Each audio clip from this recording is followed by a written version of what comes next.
네, 로마서는 그 사도 바울이 로마 교회 교인들에게 보낸 서신이죠.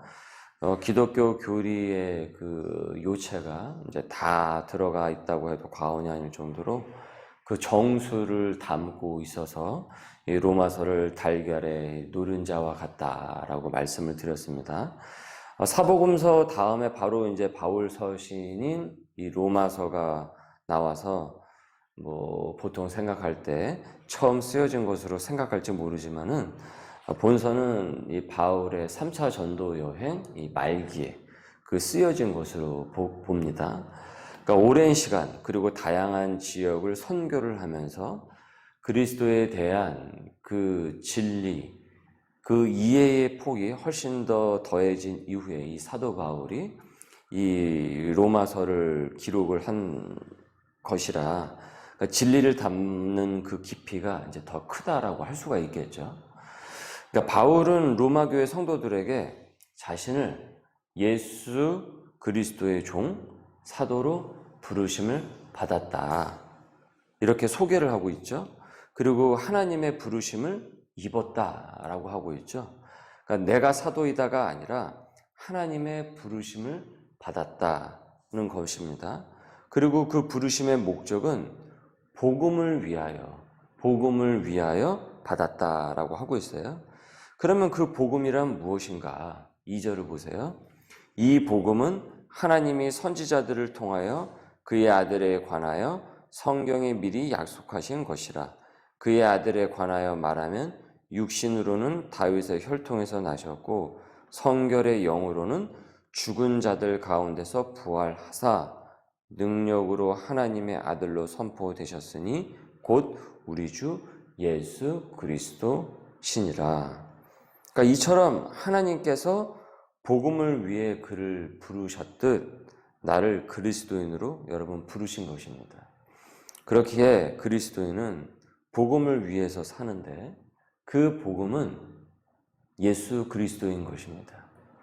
그러니까 그리스도인의 정체성이 어디서 확인이 되는 것입니까? 바로 예수 그리스도 안에서 그 정체성, 그 자존감도 확인이 된다라는 것이에요. 그래서 그리스도인이라고 부르는 것입니다. 그리스도인이다. 바울은 당대 로마 시민권자이면서 또 앞날이 촉망받는 소위 이제 엘리트 계층이었죠. 그가 부르심을 받기 전에 그의 이름은 사울로 이름이 불려지게 되었는데 그때 그의 정체성과 자기의 존재감은 바로 자신의 그 위치에서 찾았습니다. 그것이 자기를 설명을 하는 자기의 그 스펙이 자기를 설명하는 표현 도구였단 말이죠. 그래서 그것이 자기를 표현하게 했단 말이죠. 하지만 이제 그는 그리스도의 종으로 부르심을 받은 거예요. 그러니까 어떻습니까? 영적인 신분이 달라지게 된 것이죠. 그래서 그의 정체성은 예전에 사울로 이름을 불려지게 되었던 거기에 있는 것이 아니고 복음을 위해 부르심을 받은 것에 정체성을 둡니다.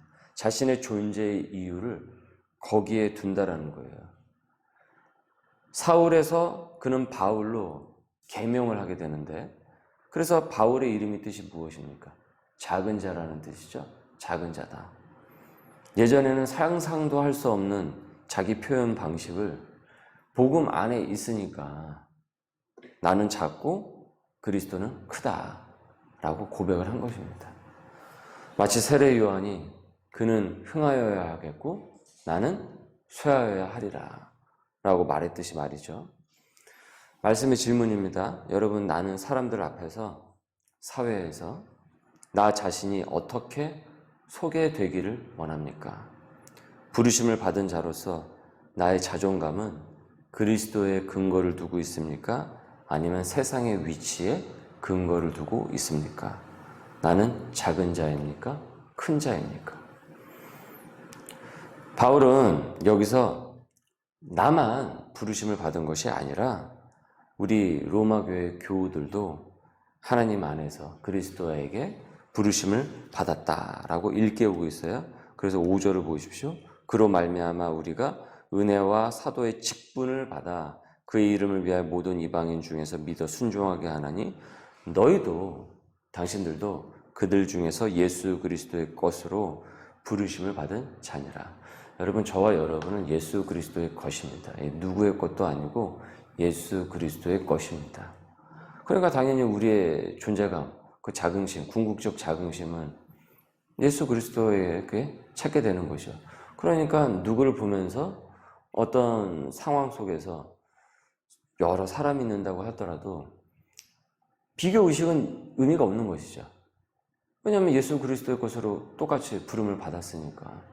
그러니까 누구를 보면서 우월감을 가질 이유도 없는 것이고 누구를 보면서 열등감을 가질 이유도 없는 것이죠.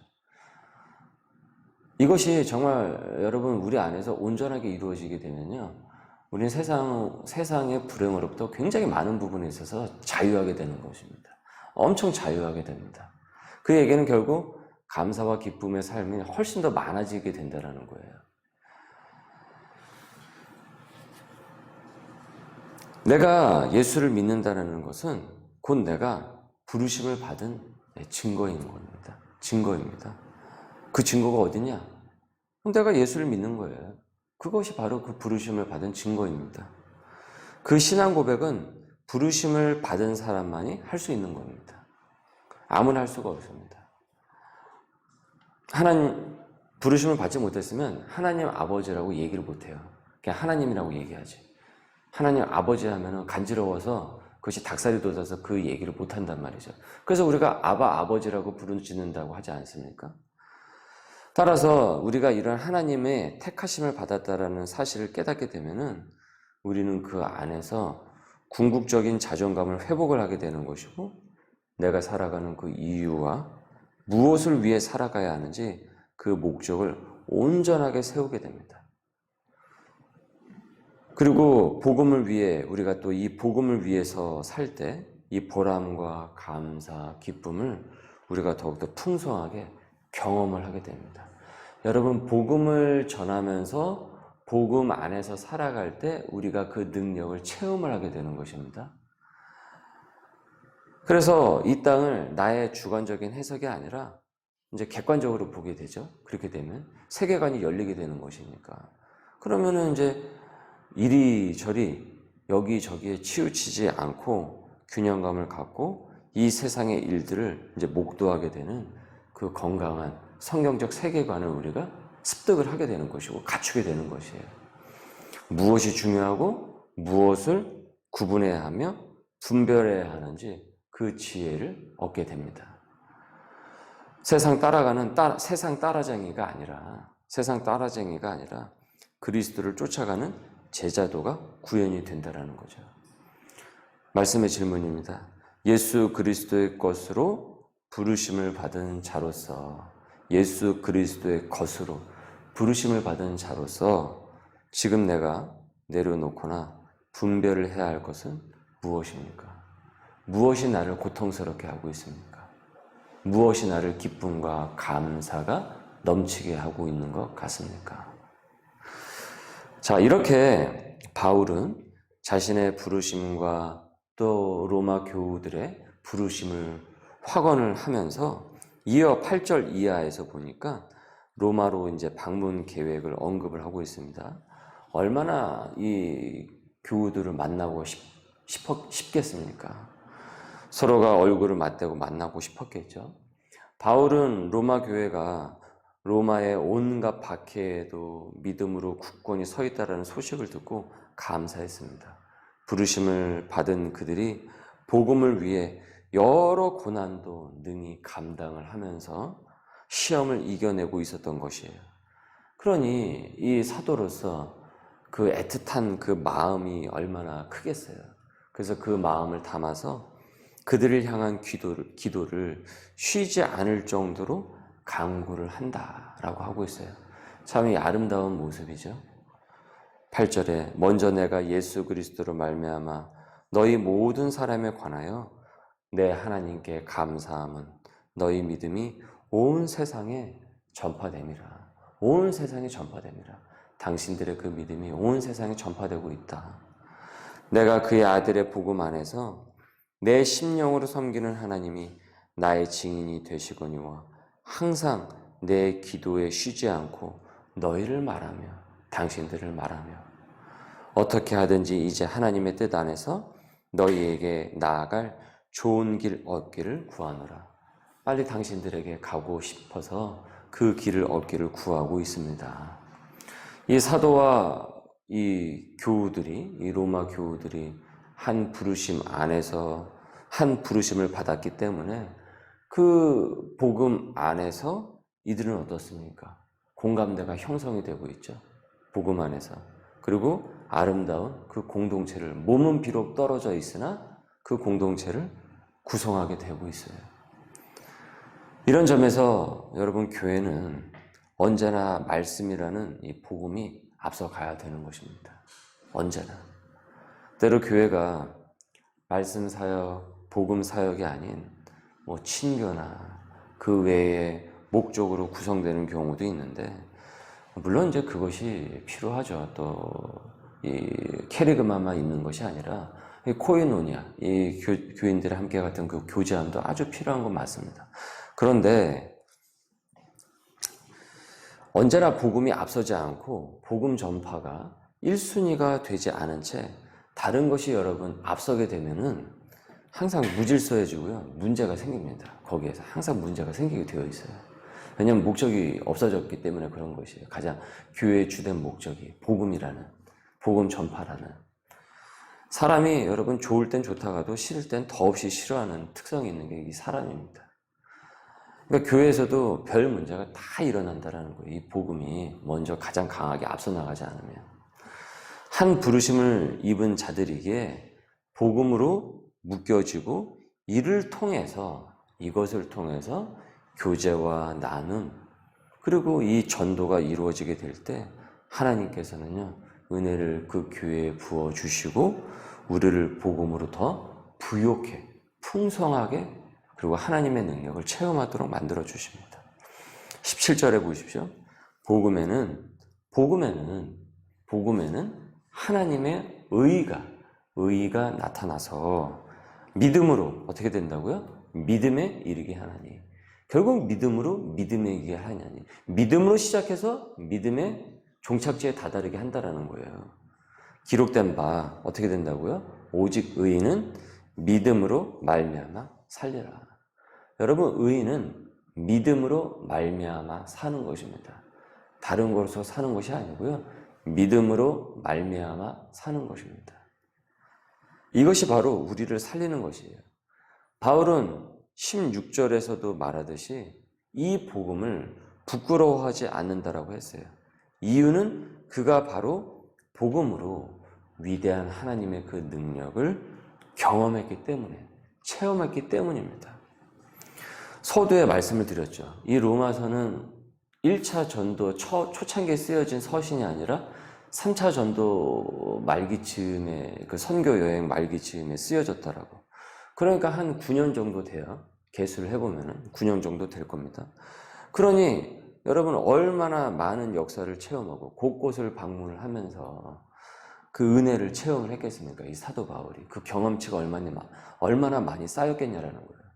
그런데 여러분, 일상적인 일반 성도들, 지금 우리 수준의 경험치라고 생각하시면 안 돼요.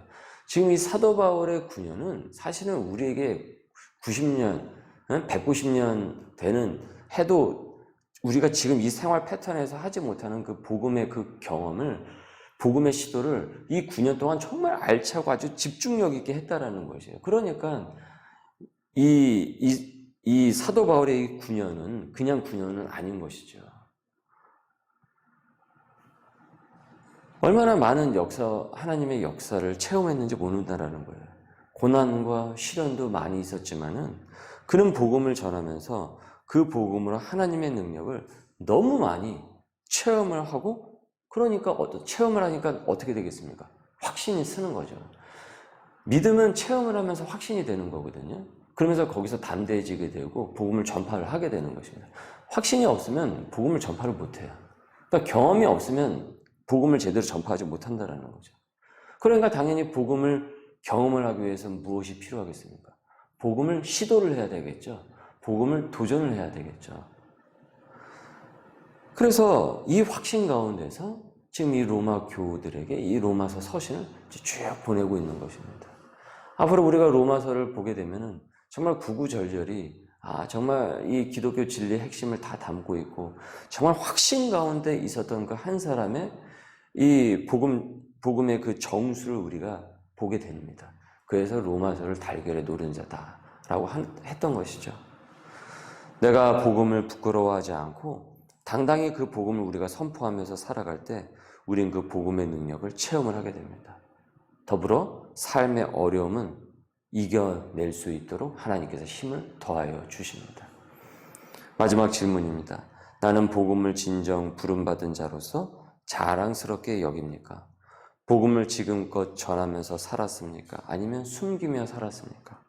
하나님의 능력을 체험하는 이유와 체험하지 못하는 이유는 어디에 있을까요? 한 부르심을 받은 우리 소명의 식구들에게 이 복음의 능력이 체험되기를 간절히 소망합니다.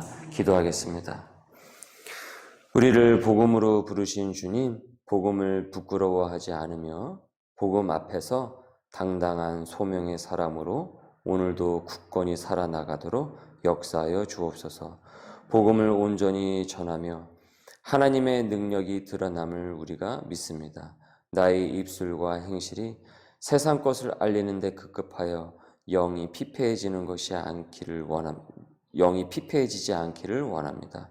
성령 충만한 은혜를 더하여 주옵시고 오늘도 복음을 자랑하며 성령의 능력을 체험할 수 있는 우리 소명의 백성들 될 수 있도록 삶의 자리 가운데 역사하여 주옵소서. 감사함이 예수님의 이름으로 기도드립니다. 아멘.